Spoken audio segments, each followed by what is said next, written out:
할렐루야. 우리 하나님께 감사 영광의 박수 올려드리겠습니다.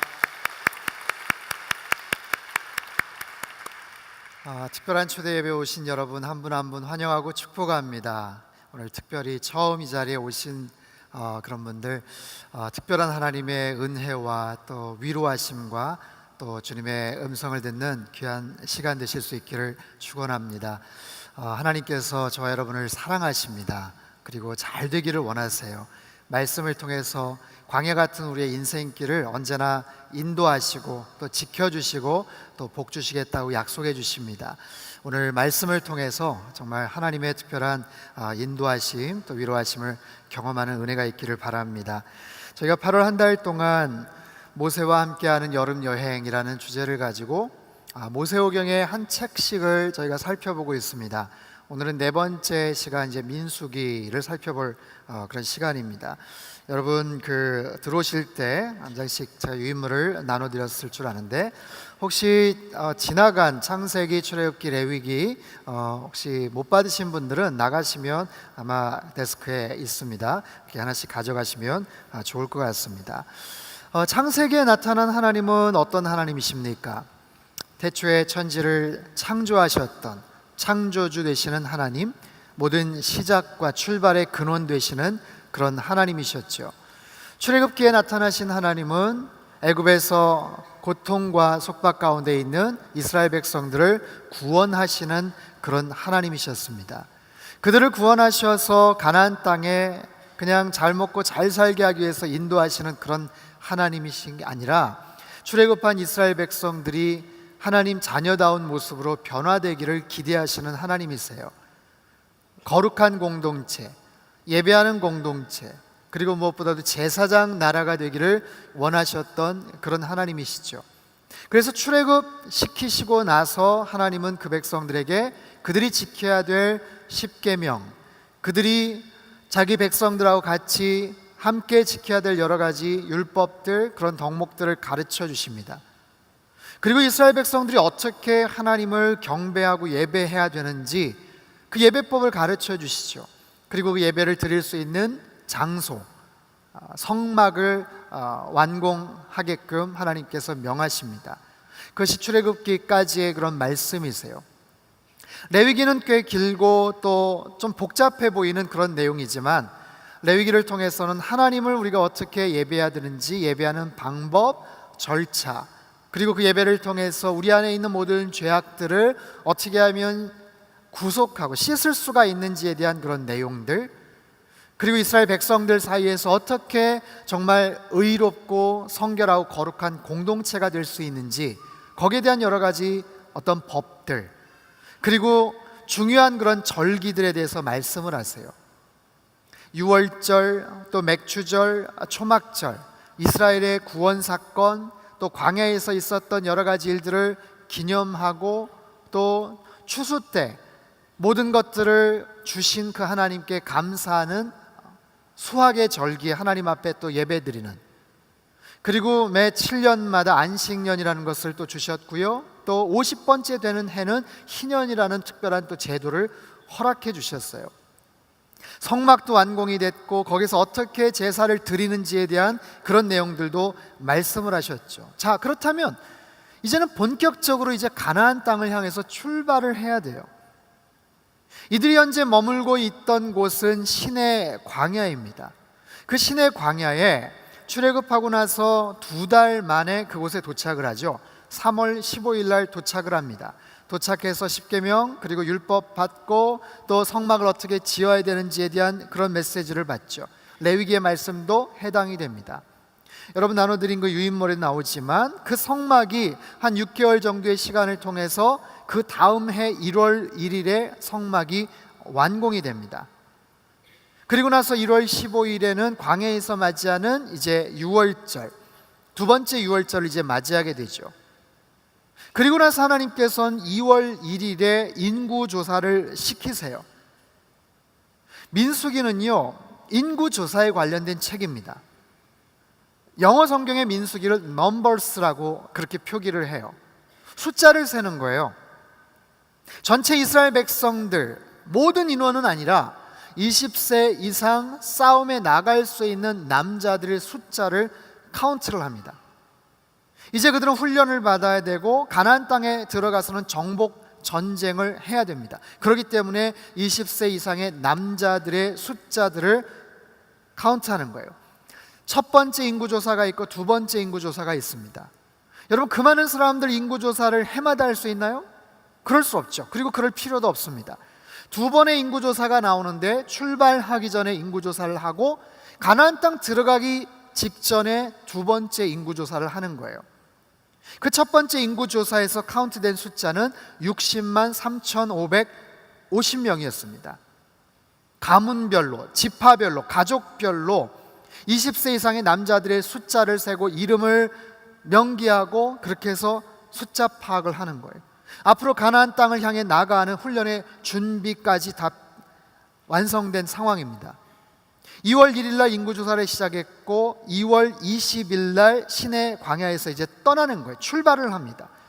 모두 11개월 5일 동안 그곳에 있었는데 그 출발하는 장면 민수기서 10장 11절에서 13절까지 말씀이에요. 우리 그 부분을 같이 한번 자막을 통해서 읽어보겠습니다. 시작. 2년째 되는 해 둘째 달 20일에 구름이 증거의 성막 위에서 나아가기 시작했습니다. 그러자 이스라엘 자손들이 시내 광야를 떠나 행선지를 향해 나아갔습니다. 그러다 구름이 바란 광야에 머물렀습니다. 이렇게 그들은 여호와께서 모세를 통해 주신 명령대로 처음 길을 나섰습니다. 여러분, 그 당시에 무슨 마이크 시스템이 있는 것도 아니고 앞에서 출발을 외칠 수 있는 어떤 그런 상황은 아니에요. 이스라엘 백성들 광야 생활 내내 하나님께서 그들을 인도해 주셨는데 무엇으로 인도해 주셨죠? 불기둥과 구름 기둥이에요. 그것이 두 개의 다른 기둥은 아니고 한낮에는 그 더위를 막아주는 구름 기둥, 그리고 밤에는 차가워진 그 냉기 속에 있는 광야에서 그들의 온기를 더해줄 수 있는 불기둥. 그 구름 기둥과 불기둥이 움직이면, 특별히 낮 시간 동안 구름 기둥이 움직이면 떠났고 머물면 거기에서 진을 치고 거기에서 계속해서 있는 거예요. 각 지파별로 진을 치고 줄을 맞추고 각 지파별로 유다 지파, 이사갈 지파, 스불론 지파 그런 순서대로 나아갑니다. 여러분, 이스라엘 백성들은 과거에 애굽에서 이집트에서 종살이를 했어요. 노예 생활을 했어요. 남의 나라에 가서 처음에는 우대받고 살다가 400년이라는 시간이 지나면서 거기서 굉장히 천대를 받고 무시를 당하고 살죠. 그들은 노예 상태, 그저 때리면 맞아야 되고 시켜야 일을 하는 어떤 그런 존재들이었어요. 400년 동안 정말 역사와 전통을 자랑하는 그런 노예로서의 노예 근성을 갖고 있었던 사람들이에요. 서로라는 공동체 개념이 없어요. 자기만 챙겨야 되고 자기 가족만 챙겨야 되는 어떤 그런 의식을 가졌던 사람들이 이제는 공동체 생활을 하고 이제는 정해진 한 목적지를 향해서 나아가는 것이 처음에는 그렇게 쉽지 않았을 겁니다. 하나님께서 인구조사를 시키시고 오와 열을 맞춰서 처음에 출발을 했지만 그 많은 사람들, 장정만 60만 명이 넘는 사람들이 아이들까지 다 합치면 거의 150만, 200만이 넘는 그런 많은 사람들이 하루 이틀도 아니고 같이 공동체 생활한다는 것이 어디 쉽겠습니까? 힘들죠. 당연히 불평과 원망이 나오기 시작을 하는 거예요. 어떤 부분에? 특별히 먹는 문제에 대해서, 음식 문제에 대해서. 목마르고 배고프고 먹고 싶은 게 많고 그러다 보니까 계속해서 함께 공동체 생활하면서 불평, 원망을 하게 되었습니다. 하나님께서 출애굽하고 나서 한 달 되었을 때 하늘에서 만나라는 아주 특이한 그런 음식을 먹을 것을 주셨죠. 그 만나를 처음 맛봤을 때 그들은 꿀 섞은 과자 같았다라고 이야기를 해요. 너무너무 맛있고 정말 천상의 그런 맛인 거예요. 꿀 섞은 과자 같았다. 그런데 시간이 지나니까 똑같은 음식도 계속 먹으니까 질리지 않겠어요? 맛이 변하는 거예요. 예전 같지 않은 거예요. 기름 섞은 과자 같았다. 그렇게 표기를 하더니 나중에는 이 지긋지긋한 음식 쳐다만 봐도 정말 지겹다라고 그렇게 불평하고 원망을 합니다. 그리고 특별히 만나만 먹다 보니까 먹고 싶은 것들이 많이 떠오르는 거예요. 과거에 먹고 싶었던 여러 가지 음식들, 특별히 고기가 먹고 싶다고 이렇게 불평을 하고 원망을 합니다. 그리고 모세에게 찾아와가지고 떼를 쓰는 거예요. 맨날 이 만나만 먹냐 우리가? 고기가 먹고 싶다. 그동안 참았던 모세가 굉장히 당황해합니다. 당혹스러워합니다. 아니 그 많은 사람도 한두 명도 아니고 어디서 고기를 줘요? 그래서 그 부분에 대해서 하나님 앞에 기도하다가 하나님 저 너무 지쳤어요. 제가 뭐라고 이 사람들 계속해서 이렇게 불평과 원망들을 받아줍니까? 들어줍니까? 어떻게 고기를 구합니까? 그때 하나님께서 그들에게 특별히 모세에게 말씀을 하세요. 고기를 먹여주겠다라는 거예요. 민수기서 11장 18절에서부터 말씀인데요, 우리 같이 한번 자막을 통해서 읽어보죠. 18절부터 23절까지 같이 한번 읽겠습니다. 시작. 내일은 너희가 고기를 먹게 될 것이다. 여호와께서 너희에게 고기를 줄 것이니 너희가 먹게 될 것이다. 1일, 2일, 5일, 10일, 20일만 먹을 것이 아니라 한 달 동안 고기가 너희 콧구멍에서 삐져나와 역겨워질 때까지 먹게 될 것이다. 그러자 모세가 말했습니다. 여기 나와 함께 있는 사람들 가운데 걷는 사람들만 60만 명인데 주께서는 내가 그들에게 고기를 주리니 그들이 한 달 내내 먹을 것이다 라고 하시는군요. 양떼나 소떼를 잡거나 바다의 모든 고기들을 다 모은다 해도 그들에게 충분하겠습니까? 여호와께서 모세에게 말씀하셨습니다. 여호와의 손이 그렇게 짧으냐? 내가 말한 대로 되는지 안 되는지 네가 보게 될 것이다. 여러분, 지금 모세와 하나님과의 대화 내용이 어떤 분위기인지 여러분 느끼실 수 있어요. 모세는 하나님 앞에 약간 불평 섞인 어조로 하나님 앞에 말씀을 드렸고, 하나님은 걱정하지 마라, 내가 너희들에게 고기를 주겠다. 하루 이틀이 아니라 한 달 내내 정말 소위 말해서 배 터지게 해주겠다. 표현이 굉장히 재밌어요.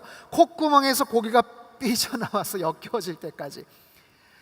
모세가 그 이야기를 듣고 정말 믿음의 사람이고 하나님의 기적에 대해서 누구보다 잘 알던 모세지만, 거기에 대해서 하나님 앞에 정말 불신의 그런 마음을 가지고 하나님 앞에 약간 따지듯이 얘기해요. 하나님, 아니 지금 사람이 지금 몇 명인데, 아니 장정만 60만 명인데 지금 무슨 소리를 하세요? 양떼나 소떼나 바다의 모든 고기들을 다 모은다고 하는데 그게 말이나 되는 소리입니까? 아마 모세가 틀림없이 약간 어이없어가지고 그렇게 막 얘기를 했을 거예요. 거기에 대해서 하나님께서 약간의 화가 나신 듯, 여호와의 손이 그렇게 짧으냐? 너 나에 대해서 너 충분히 알지 않느냐? 내가 어떤 존재고 내가 어떤 기적을 너에게 보는지 너 알지 않느냐? 너 한번 지켜봐라. 내가 말하는 대로 되는지 안 되는지 네가 보게 될 것이다. 하나님과 모세 사이에 약간의 언쟁, 약간의 불편한 마음들이 있었던 것 같아요. 근데 정말로 하나님께서 약속하신 것처럼 그 다음 날 하나님께서 그들에게 고기를 먹여주셔요. 31절 말씀 우리 같이 한번 읽겠습니다. 시작. 그때 여호와로부터 바람이 일어 메추라기를 바다에서 몰고 와 진 둘레 사방으로 하루길 되는 면적에 2규빗 정도의 높이로 쌓이게 했습니다. 어떤 고기요? 메추라기 좋아하세요? 드셔보셨어요? 그 정글의 법칙인가 거기 보니까 메추라기가 그 잡기가 되게 쉽더라고요. 잘 안 도망가더라고요. 모세도 아마 상상하지 못했을 거예요. 근데 오늘날도 그 아프리카 연안 그 근처에 메추라기들이 계절풍을 따라서 이렇게 이동을 해요. 구간별로 크게 이동을 합니다. 근데 어느 지역에서 힘이 떨어지면 워낙 메추라기도 몸이 무겁고, 몸이 무겁다기보다는 날개가 조그맣죠. 그래서 힘이 그렇게 많지가 않아요. 그래서 어느 정도 지역을 지나가서는 힘이 빠지는데, 세상에 그 메추라기가 어느 정도 높이냐면 2규빗이면 한 1m 정도 돼요. 1m 정도 높이의 메추라기 떼들이 내려왔는데 사방 하룻길이라고 얘기를 해요. 사방 하룻길. 이스라엘 백성들이 진을 치고 있는 곳에서 동서남북 사방으로 하룻길, 뭐예요? 하루 동안 갈 수 있는 거리, 사람이 평균적으로 하루 동안 걸어서 갈 수 있는 거리 몇 킬로 정도 가죠? 20km? 하루에 그건 더 가지 않겠어요? 30km? 한 40km? 한 3, 40km라고 합시다. 여러분 3, 40km, 이쪽에서 3, 40km, 저쪽에 3, 40km, 사방으로 하루길이에요. 여러분 그 정도 면적이 상상해 가세요. 서울 시내가 어느 정도 넓을까요? 아마 일산에서 저기 남양주 입구 쪽까지가 거의 한 40km 정도 되지 않나 싶어요. 모르겠습니다. 정확하진 않지만 아마도 이 정도 면적이면 거의 서울 시내를 다 커버하는 그런 면적이 아닐까 싶어요. 거기에 지면에서 2규빗, 지면에서 1m 정도 높이에 힘이 다 빠져버린 메추라기 떼들이 거기에 쫙 널린 거예요. 와, 여러분 하나님께서 약속하신 대로 정말 그들이 뛰어다니면서 그 메추라기 떼들을 잡아서 정말 어마어마하게 포식을 하는 거예요. 하나님 표현대로 고기가 코스에서 삐져나와 먹을 정도로, 질릴 정도로 하나님께서 그렇게 그들에게 먹여주셨어요. 여러분 하나님은요 불가능한 것이 없으신 분이세요. 무엇보다도 우리가 상상할 수 없는 엄청난 수가 많으세요. 저는 개인적으로 바둑을 잘 두지는 못하지만 바둑을 잘 두시는 분들, 정말 뭐 프로 7단, 8단, 9단 되시는 분들은 그 수가 뭐 어마어마하게 보인다고 얘기를 하죠.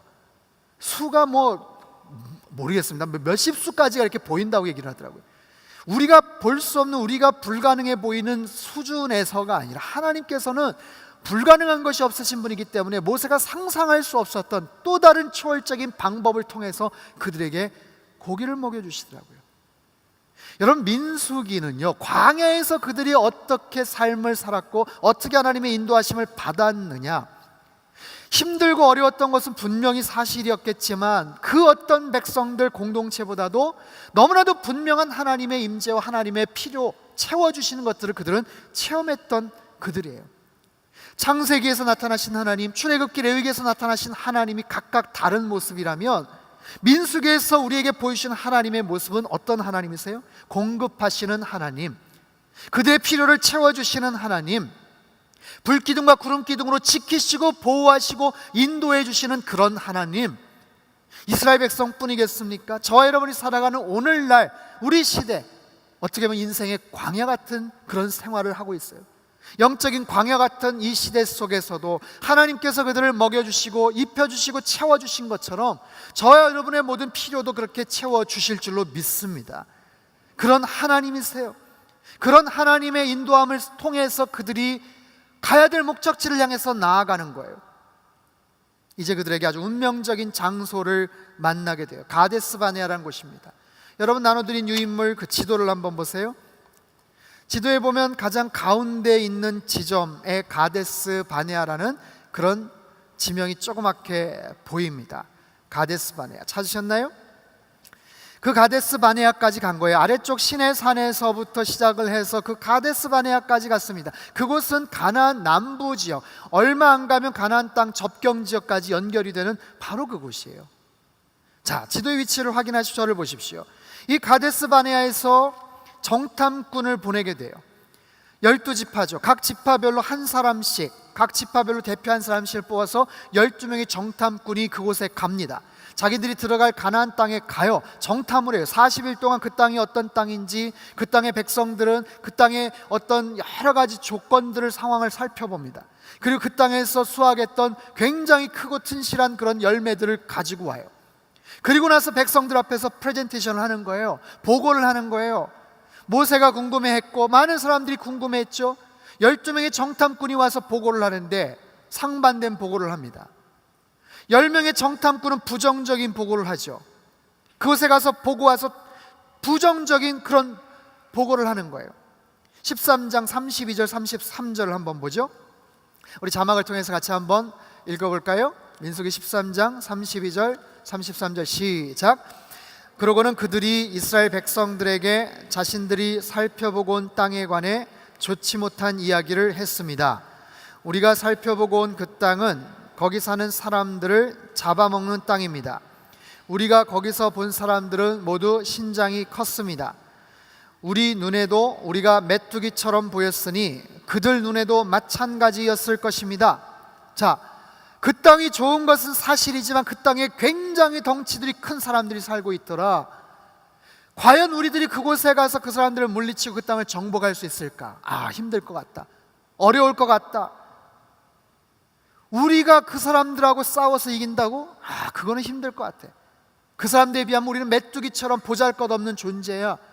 12명 중에 10명이 그런 식으로 부정적인 보고를 하고 맙니다. 여러분, 사람의 말에는요 힘이 있어요. 사람의 말에는 영향력이 있습니다. 여러분들이 어떤 말을 주로 듣고 사시느냐에 따라서 우리의 행동과 삶의 내용들이 왔다 갔다 해요. 이 부정적인 보고가 거기에 있는 많은 백성들에게 어떤 악한 영향을 끼치는가? 14장 1절 2절을 한번 볼게요. 14장 1절 2절 말씀 읽겠습니다. 시작.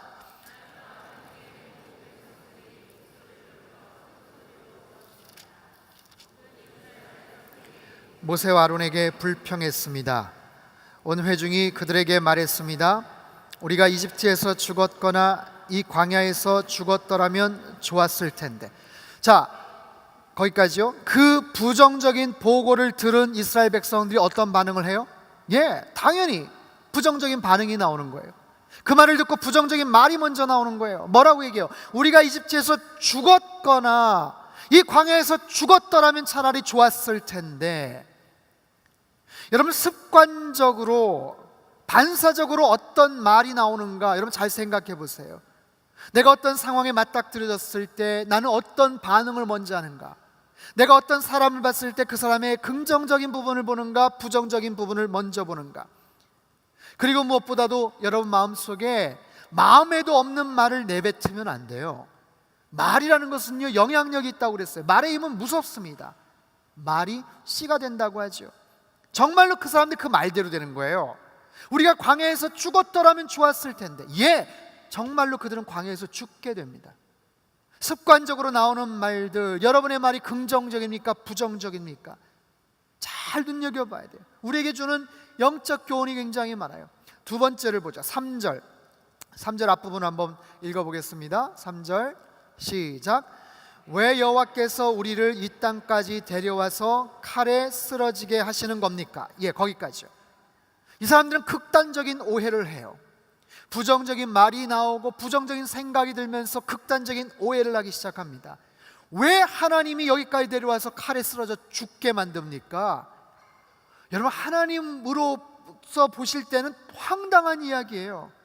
하나님이 선한 계획을 완전히 부정하는, 하나님이 데리고 와서 죽게 만든다는 거예요. 여러분, 하나님 절대로 그런 하나님 아니시죠.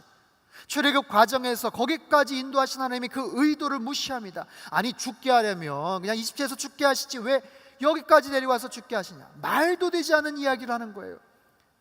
여러분, 이 말을, 이들의 불평을 하나님이 들으시고 얼마나 가슴 아프셨을까요?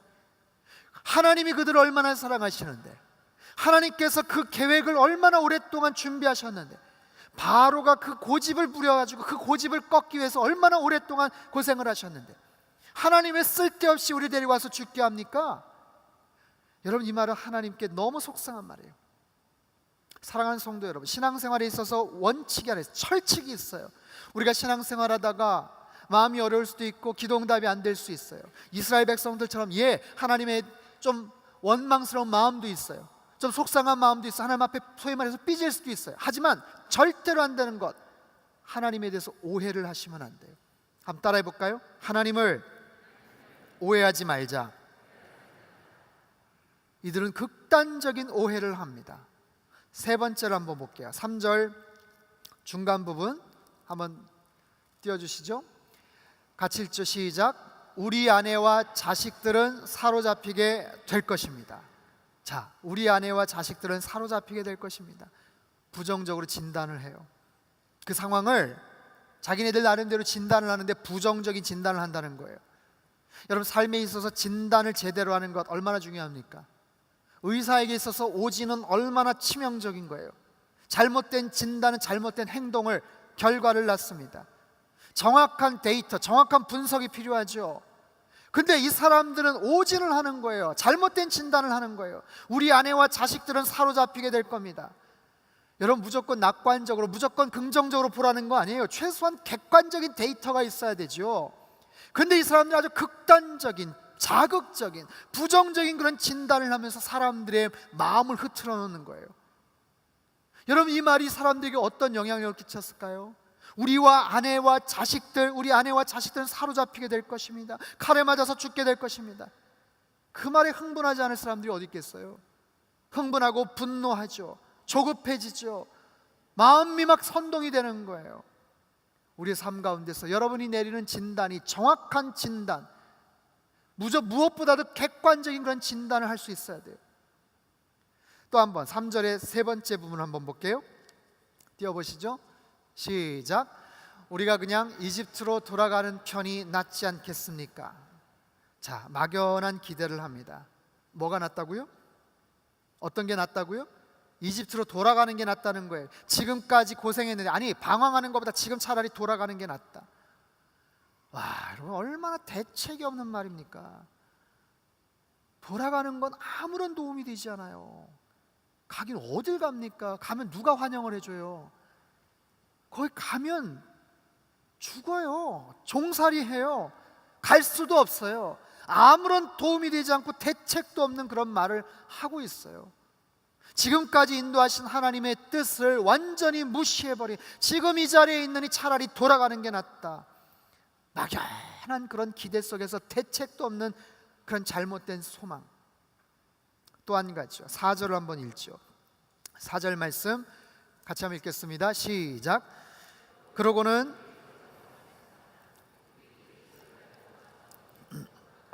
자, 여러분 보세요. 지도자를 뽑지요. 자기네 새로운 리더를 뽑지요. 리더를 새로 뽑는 게 여러분 쉬운 일이 아니죠. 하나님께서 모세 한 사람 그 리더를 준비시키기 위해서 얼마나 오랫동안 공을 들였는지 여러분 아시죠? 40년 동안 애굽의 왕자로서 지냈고 모든 출중한 교육을 다 받았지만 그것 가지고 부족했어요. 미디안 광야에 가서 양을 치면서 겸손해지고 온유해지고 하나님만 철저하게 의지할 수 있는 모습으로 40년을 또 한 번 또 준비시키세요. 도합 80년을 하나님이 준비시키세요. 그 80년 동안 이스라엘 백성들은 정말 하나님 앞에 아마 부르짖었을 거예요. 고통 가운데서 건져내달라고 하나님 당장이라도 끌어내주고 싶으셨지만 리더가 준비를 안 됐어요.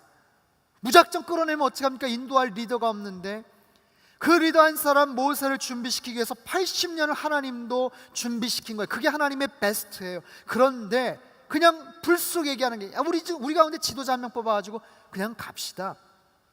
여러분 보세요. 어려움을 당합니다. 부정적인 말에 아주 부정적인 파급이 지금 펼쳐져요.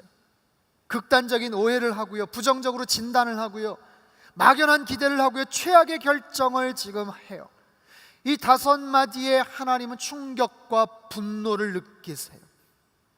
하지만 거기에 반해서 긍정적인 리포팅을 하는, 긍정적인 보고를 하는 두 사람이 있었죠. 여호수아와 갈렙입니다. 12명이 갔지만 10명이 부정적으로 보고할 때 2명 여호수아와 갈렙은 긍정적으로. 14장 7절에서 9절까지 우리 같이 한번 읽겠습니다. 7절에서 9절까지 시작. 우리가 살펴보고 온 그 땅은 아주 좋은 곳입니다. 여호와께서 우리를 기뻐하신다면 우리를 그 땅 곧 젖과 꿀이 흐르는 땅으로 이끄시고 그 땅을 우리에게 주실 것입니다. 제발 여호와께 반역하지 마십시오. 그 땅 사람들을 두려워하지 마십시오. 그들은 우리의 밥입니다. 그들의 보호자는 그들을 떠났고 여호와는 우리와 함께 계십니다. 그들을 두려워하지 마십시오. 아멘. 똑같은 상황이지만 전혀 다른 각도에서 바라보는 두 부류가 있어요. 우리는 그 사람들에 비하면 우리는 메뚜기와도 같다, 메뚜기 같은 존재다, 보잘것없다, 자기 비하를 합니다. 하지만 여호수아와 갈렙은 무슨 소리냐, 하나님이 여기까지 인도해 주시지 않았냐, 맞다, 그들에 비하면 우리가 굉장히 부족하고 힘들어 보이는 건 사실이지만 그 땅은 너무너무 좋더라. 그리고 하나님께서 우리와 함께 하신다면 괜찮다, 그들은 우리의 밥이다. 메뚜기처럼 자기 자신을 비하하는 사람이 있고 그들은 우리의 밥이다, 그것은 내가 능히 감당할 수 있다. 여러분은 어떤 부류에 속하세요? 어떤 상황에서 누구의 말을 듣느냐, 내가 어떤 각도에서 무엇을 바라보느냐 굉장히 중요해요. 두 사람이 그렇게 긍정적으로 얘기했지만 이미 분위기가 너무 이쪽으로 휩쓸려 가버렸어요. 통곡하고 난리가 납니다. 돌을 들어서 죽이려고 했어요. 하나님께서 거기에 나타나시죠. 그래서 어떻게 됩니까? 여러분, 이스라엘 백성들은 사실 거기서 곧바로 가나안 땅 들어갈 수도 있었어요. 그러나 이것이 계기가 되고 발단이 되어서 광야 생활을 하는 거예요. 40년간 광야 생활을 하게 됐어요. 이 사건 때문에 하나님께서 너무 분노하시고 화가 나셨어요. 그리고 이 백성 지금 그냥 데리고 들어가 봐야 소용이 없다. 더 많이 훈련시켜야 된다. 그래서 정탐했던 40일을 1년씩 카운트해 40년 동안 그냥 광야에서 방황하게 하세요. 더 중요한 것, 60만 3,550명 첫 번째 인구조사에 카운트됐던 사람들은 광야에서 다 죽게 될 것이다. 여호수아와 갈렙만 제외하고. 하나님의 징계, 하나님의 심판, 하나님의 영적인 그런 훈련 과정 가운데 들어가게 되는 거예요. 그 한 가지 사건으로 인해서. 사랑하는 성도 여러분, 우리의 삶 속에 이와 비슷한 문제들이 많이 나타나요. 그 상황에서 여러분이 무엇을 볼 것인가, 누구의 말을 들을 것인가. 여러분, 믿음의 눈을 가지실 수 있기를 바랍니다. 하나님의 말씀 앞에 귀를 기울이십시오. 끊임없이 우리 마음속에 염려와 근심과 두려움이 계속해서 차들어와요. 그럴 때 어떻게 하실래요? 상황을 보시고 계속해서 두려워 떠실래요? 포기하실래요? 그러지 마세요. 하나님 말씀하세요. 두려워 말라, 내가 너와 함께합니다. 걱정하지 말라, 내가 너와 함께합니다. 나의 너의 의로운 오른손이 될 것이다. 여러분, 힘들고 어렵고 나를 압도하는 그런 문제가 있을 때 더더욱 하나님 앞에 엎드리세요. 그게 최고의 방법이에요. 눈을 감으세요. 믿음의 눈을 뜨세요. 세상을 바라보고 사람의 말을 들으면 계속해서 불안함과 두려움과 안 될 것이다 라는 포기하고 싶은 마음이 들어요. 하지만 눈을 감고 하나님 앞에 그 문제를 놓고 하나님 앞에 엎드리세요. 기도하세요. 언제까지? 그 커다란 문제가 작아 보일 때까지 기도하세요. 그리고 하나님 앞에 맡기세요. 하나님, 이 문제 때문에 제가 힘들어하지만 하나님께서 저에게 힘을 주세요. 하나님께서 저에게 비전을 주세요. 하나님의 뜻과 방법대로 하게 해주세요. 그리고 하나님 앞에 내어 맡기십시오. 그것이 하나님의 뜻일진데 하나님께서 가장 좋은 길을 허락해 주실 줄 믿습니다. 그것이 우리에게 민수기를 통해서 가르쳐 주시는 영적인 교훈이에요. 자, 그런 상황들, 그 속에서 그들은 이제 방황을 합니다. 광야 생활을 하게 되는 거예요. 본격적으로 광야 생활을 해요. 그게 15장 이하서부터의 이제 스토리예요. 여러분, 이 사람들이요, 그 많은 인원을 끌고 매일매일 짐을 싸고 매일매일 짐을 풀고 했던 건 아니에요. 어느 지점에서는 수년 동안, 수십 년 동안 아마 정착을 했던 것 같아요. 어느 곳에서 그렇게 오랫동안 방황했는지 아직까지 정확하지는 않습니다. 하지만 적어도 매일 출발하고 매일 짐을 풀고 뭐 그런 거는 아니었어요. 그렇게 오랫동안 38년, 정확하게 38년 6개월 동안 광야 어느 곳에서 정착으로 방황을 해요. 시간이 가요. 물론 그 상황에서 여러 가지 스토리들이 있었어요. 고라 자손이라는 사람들이 와가지고 반역을 하는 이야기도 있었고요, 아론의 그 쌍난 지팡이에 대한 그런 이야기들도 계속해서 소개가 됩니다. 그러다가 마침내 민수기 20장 이하에 가면 이제 그 38년 가까운 시간들이 다 차고 이제 가나안 땅에 들어가기 직전의 스토리가 20장서부터 소개가 되는 거예요. 그걸 신광야에서 펼쳐지는 이야기인데, 모세가 거기서 불순종을 합니다. 하나님 앞에 백성들이 불평을 해요. 물을 달라고 불평을 해요. 원망을 해요. 근데 모세가 그날 컨디션이 안 좋았나 봐요. 짜증을 내요. 다른 때 같으면 그냥 줄 텐데, 하나님 앞에 기도해서 응답해 주실 텐데. 하나님 말씀하셨거든요. 지명하는 바위에다가 지팡이를 지목을 하면 물이 나올 것이다. 근데 모세가 너무 감정이 북받쳤어요. 그래서 지팡이를 가지고 그 바위를 힘있게 2번 내려치면서 아마 막 분노를 표출을 합니다. 어쨌든 그 상황 때문에, 그것 때문에 모세가 가나안 땅에 못 들어가게 되는 중요한 계기가 돼요. 그 부분은요, 제가 다음 주 신명기 말씀을 통해서 조금 더 구체적으로 살펴보도록 하겠습니다. 자, 이 민수기 이야기 후반부에 보면 뭐 미리암, 아론의 죽음, 불뱀과 놋뱀 이야기, 발람 선지자 이야기들이 나오지만 이거보다 가장 중요한 것, 26장에 나오는 두 번째 인구조사 이야기입니다. 여러분, 민수기는 넘버스라고 얘기했죠. 첫 번째 인구조사가 있고 두 번째 인구조사가 있어요. 가나안 땅 들어가기 전에 두 번째 인구조사를 합니다. 첫 번째 인구조사는 영적인 훈련을 위한 조사였다면, 두 번째 인구조사는 이제 가나안 땅에 들어가요. 들어가면 31개 부족과 싸워야 되는 거예요. 실제적으로 전투를 벌여야 돼요. 그래서 그 사람들과 싸우기 위한 실제적인 병력을 체크를 하는 거예요. 근데 그 숫자가, 두 번째 인구조사 숫자가 몇 명이라고요? 60만 1730명. 첫 번째 인구조사에는 60만 3550명, 두 번째는 60만 1730명. 자, 세월이 38년 6개월 정도가 지난 사이에 거의 60만 명이 거의 정확하게 1820명이 줄었어요. 여러분 생각을 해보세요. 40년, 크게 잡아 40년이라고 합시다. 그 40년 세월 동안 장정 60만 명이 다 죽었어요. 여호수아와 갈렙 빼고. 첫 번째 인구 조사에 나왔던 그 리스트, 그 명단에 나왔던 사람들은요, 가나안 땅에 한 명도 못 들어가요. 두 사람 빼고. 여호수아 갈렙 빼고는 다 광야에서 죽게 된다고요. 어느 시점에서 다 숨을 거두게 돼요. 그리고 두 번째 인구 조사에 카운트됐던 사람들은 어떤 사람이냐면 가나안 땅에 들어가는 사람들의 명단이에요. 여호수아 갈렙은 이쪽에도 이름이 있고 저쪽에도 이름이 있었겠죠. 제가 자료를 찾다 보니까 장정이 60만 명이에요. 비슷한 여성들의 숫자를 따지면 60만 명 카운트하면 한 120만 명으로 숫자를 생각을 하고, 38년 6개월을 날짜를 따져보니까 14,508일이에요 14,508일 14,508일 동안 약 120만 명이 만약에 죽는다면 평균 하루 동안 85명이 세상을 떠났다는 거예요. 아무튼 누가 그걸 조사를 했는지 모르겠어요. 평균 하루에 85명이 세상을 떠났어요. 그 자기가 같이 있는 그 공동체 안에서 85명의 장례식이 거행이 되는 거예요. 한밤중에는 할 수 없겠죠. 그러면 하루에 한 12시간, 낮 시간 12시간 정도의 장례식이 거행이 됐다고 생각을 하면 그 85명을 또 조사를 하니까 1시간마다 7명의 장례식이 거행이 됐대요. 1시간마다. 평균 1시간마다 7명의 장례식이 계속해서 벌어지는 거예요. 1차 인구조사 때 들어갔던 그 명단 가운데 평균 1시간당 7명씩 계속해서 죽어나가는 거예요. 어마어마하게 많은 사람들이 죽었어요. 반대로 어마어마하게 많은 아이들이 또 태어났어요.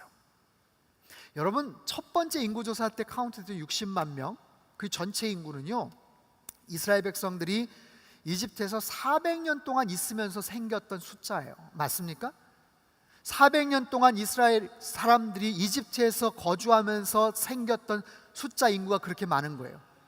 근데 그 많은 인구가 40년 지나도록 거의 변함이 없었다면 400년 동안 있었던 그 숫자를 하나님은 40년 동안 다시 채워주신 거예요. 이해가 되세요? 이해가 안 되시는 것 같은데 40년 동안 하나님께서 그 숫자를 채워주셨어요. 이쪽에서 어마어마하게 많은 숫자가 죽었지만 어마어마하게 많은 아이들이 태어났어요. 특별히 옛날에는요, 영아 사망률이 굉장히 높아요. 그래서 평균 수명이 낮은 이유도 어려서 태어나서 죽은 아이들이 질병이나 제대로 보호받지를 못해서 죽는 아이들이 많은데, 뭘 의미하냐면 그 광야에서도 많은 아이들이 태어났고 그 많은 아이들이 생존할 수 있도록 하나님께서 지켜주셨다라는 거예요.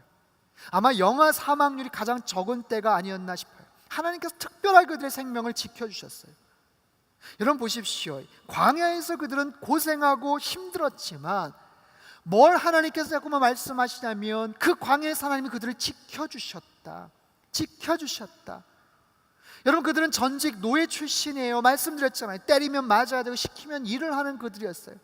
그랬던 그들이 멋모르고 처음에는 출애굽했지만 공동체라는 것을 이제 알게 됩니다. 질서라는 것을 알게 돼요. 우리가 어떤 모습으로 살아가야 되는지에 대한 목표의식이 생기는 거예요. 과거에 무슨 목표가 있었어요? 무슨 목적이 있었어요?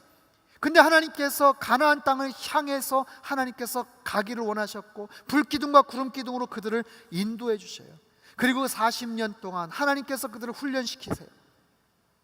많은 우여곡절이 있었고 끊임없이 불평하고 원망했지만 가나안 땅 거의 가까이 들어가서는 그들의 모습이 조금씩 변화되는 것을 알아요. 결정적인 건 뭔지 아세요? 여호수아서 앞부분에 들어가서 여리고성 전투를 할 때 보면 그들이 얼마나 성숙하고 얼마나 질서정연하게 움직였는지를 알 수가 있다는 거예요. 그들은 40년 동안 변화되었어요.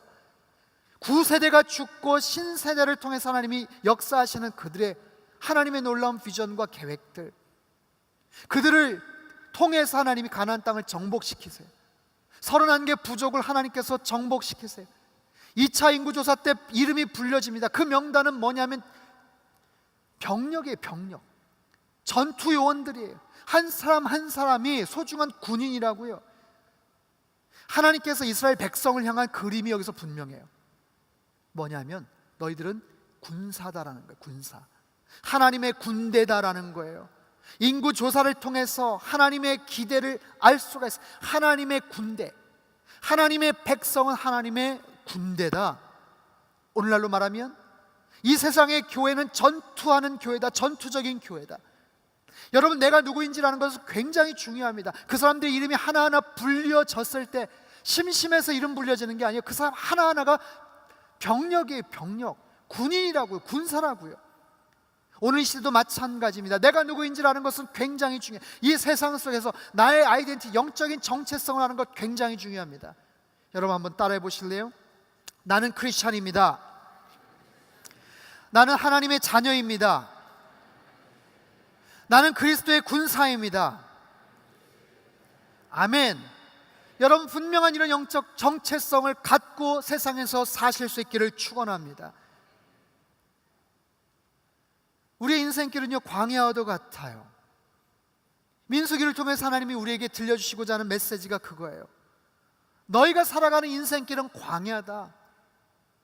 익숙하고 편안한 곳이라고 해도 광야 같다는 거예요. 우리 인생길은 언제나 초행길입니다. 아무리 익숙한 길이라고 해도 우리는 5분 후에 이를 알지를 못해요. 알지를 못해요. 그래서 그 인생 광야를 걸어갈 때 반드시 인도자가 필요해요. 내 스스로가 인도자가 된다고요? 자신 있으세요? 한 치 앞을 알지 못하는데 반드시 인도자가 필요하다고 하나님 말씀하세요. 광야 같은 이 땅에서 하나님께서 그들의 가이드가 되어주시고 그들이 가장 올바르고 가장 편안하게 목적지에 가려면 하나님의 인도하심을 잘 따라서 가야 된다고 우리에게 말씀을 하세요. 오늘 본문 말씀 9장 22절 23절 말씀, 우리 자막을 통해서 한 번 더 읽고 마치겠습니다. 민수기 9장 22절 23절 말씀 우리 같이 한번 읽겠습니다. 시작. 이틀이고 한 달이고 1년이고 구름이 성막 위에 머무르면 이스라엘 자손은 진에 머무르고 길을 떠나지 않았습니다. 그러다 구름이 떠오르면 그들은 길을 떠났습니다. 여호와의 명령을 따라 그들은 진을 치고 여호와의 명령을 따라 길을 떠났습니다. 그들은 여호와께서 모세를 통해 하신 여호와의 명령에 순종했습니다. 기도하겠습니다. 우리 가슴에 손을 얹고 한번 같이 기도하죠. 여러분, 우리 인생길이 광야와도 같다라는 것 여러분 동의하십니까? 누군가의 인도함, 누군가 나를 지키시고 보호하시고 인도해 주셨으면 좋겠다, 여러분 그렇게 느끼고 계세요? 이스라엘 백성들 그 광야에서 하나님의 인도하심이 없으면 절대로 가나안 땅에 들어가지 못합니다. 그런데 불기둥과 구름기둥으로 하나님께서 그들을 인도하셨어요. 지켜주셨어요. 그리고 하나님께서 훈련시키세요. 그리고 그들에게 말씀하세요. 너희들은 거룩한 군사다. 너희들은 하나님의 백성이다. 그리스도의 군사로 싸워야 된다고 말씀을 하세요. 여러분, 첫 번째 인구조사 그리스도는요, 사망 명부예요. 사망자 명단이에요. 하지만 두 번째 명부에 기록된 이름은요, 가나안 땅에 들어가는 생명책에 기록된 생명의 명부예요. 저와 여러분의 이름이 어디에 기록되었을까요? 바라기는 하늘나라 생명책에 우리의 이름이 분명히 기록되고 정말 하나님께서 그렇게 기억해 주실 줄 믿어요. 하지만 영적인 가나안 땅인 저 천국에 이르기까지 우리가 이 땅에서 해야 될 역할들이 있다고 말씀하세요. 우리 시간 가슴에 손을 얹고 같이 기도하죠. 하나님, 주님의 군사되어 살기를 원합니다. 두 번째 리스트, 생명책에 기록된 사람으로 살기를 원합니다. 하나님, 날마다 초행길과 같은 이 광야에서 목자 되신 주님을 바라보며 살게 하여 주시고, 주님의 보호하심 속에서 살게 하여 주옵소서. 주님의 인도함 속에 살게 하여 주옵소서. 부정적인 말들, 부정적인 시선들이 떠나가게 하여 주시고, 주님만 바라보며 언제나 승리하는 이 땅, 가나안 땅을 가기 위한 광야 생활이 되도록 주님 축복하시고 역사하여 주옵소서. 우리 같이 한번 가슴에 손을 얹고 통성으로 기도하며 나가겠습니다. 함께 기도하겠습니다. 살아계신 하나님 아버지, 광야 같은 이 땅에서 주님께서 저희들의 인도자가 되어주셔서 참 감사합니다. 우리들은 한 치 앞도 알지 못합니다. 우리 인생의 길이 어떻게 펼쳐질지 모릅니다. 하지만 주님께서 인생의 길과 진리와 생명이 되십니다. 불기둥과 구름기둥으로 인도해 주십니다. 하나님, 두 번째, 하나님 그 명부에 들어간 생명책에 기록된 저희들입니다. 주님, 영적 가나안 땅이 천국에 이르기까지 주님께서 저희들을 인도해 주실 줄 믿습니다. 그렇게 보호해 주실 줄 믿습니다. 아버지, 이스라엘 백성들처럼 모든 불평과 원망과 하나님 그런 부정적인 시선들이 우리 안에서 떠나가게 하여 주시옵소서. 그리스도의 군사로, 하나님의 자녀로, 영적인 하나님의 백성으로 살아가는 저희 모두가 되게 하시고, 날마다 펼쳐진 영적 전투의 현장에서 하나님 그렇게 승리를 거두며 살아가는 하나님의 거룩한 백성들 되도록 주님 역사하시고 축복하여 주옵소서. 살아계신 하나님 아버지, 광야 같은 이 땅에서 주님께서 우리의 인도자 되어주셔서 참 감사합니다. 주님의 인도함을 받으며 하나님 원하는 목적지까지, 영적 가나안 땅까지 무사히 걸어가는 저희들 되게 하여 주시옵소서. 한 치 앞도 알지 못하는 저희들입니다. 주님, 두 번째 명부, 생명책에 우리의 이름이 기록되었을 줄 믿습니다. 주님의 그 놀라우신 인도함을 받고 날마다 살아가되 우리 안에서 모든 부정적인 말과 시선과 모든 것들이 다 떠나가게 하시고, 하나님을 더욱더 바라보며 이 땅에서 거룩한 그리스도의 군사로 하나님의 아름다운 자녀됨을 날마다 펼쳐나가며 승리하는 우리의 하루하루가 되게 하시고, 이번 일주일이 되도록 주님 축복하여 주시옵소서. 존귀하신 예수님의 이름으로 감사하며 기도합나이다. 아멘. 할렐루야. 우리 하나님께 감사 영광의 박수 드리도록 하겠습니다. 여러분, 이번 한 주간도 늘 승리하며 사실 수 있기를 바랍니다.